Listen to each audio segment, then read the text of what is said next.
At sa mga fashionista naman dyan, ako hinay-hinay po sa pagsusuot nitong skinny jeans. Posible kasing magkaroon ng damage ang mga ugat sa binti kung madalas ang pagsusuot nito. Naritong report.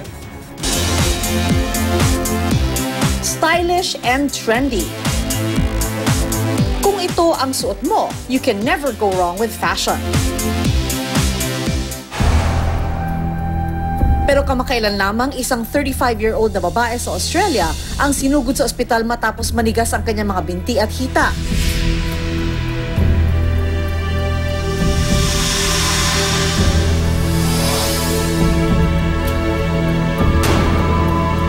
Ang di umano'y salarin ang kanyang skinny jeans. Nag-squat daw kasi ng makailang beses ang babae habang suot ang kanyang masikip na skinny jeans at kalaunan nakadama siya ng pamamanhid at palinigas ng ibabang bahagi ng kanyang katawan.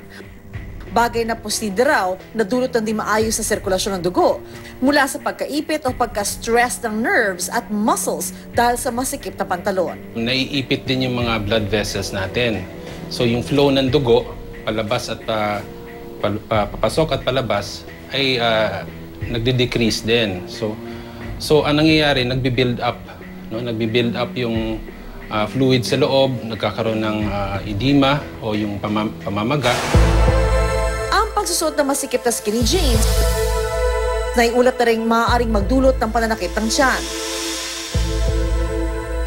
heartburn at testicles problem para sa mga kalalakihan. Dahil sa masikip siya, pati yung mga ugat naman sa hip, yun ang naiipit. So basically, ganun din yung problema dahil dun sa legs. Ngayon naman, ang naiipit ay nasa hips. So yung mga ugat na dumadaloy, na dumadaan dun sa hips ay naiipit. Nagkakaroon ng heartburn. Kaya naman mga kapuso, laging tandaan, hindi lang dapat tayo laging tiis ganda pagdating sa fashion. Dahil mas magmumukha tayong kaakit-akit sa iba kung ang kalusugan ay hindi natin ipagwawalang bahala.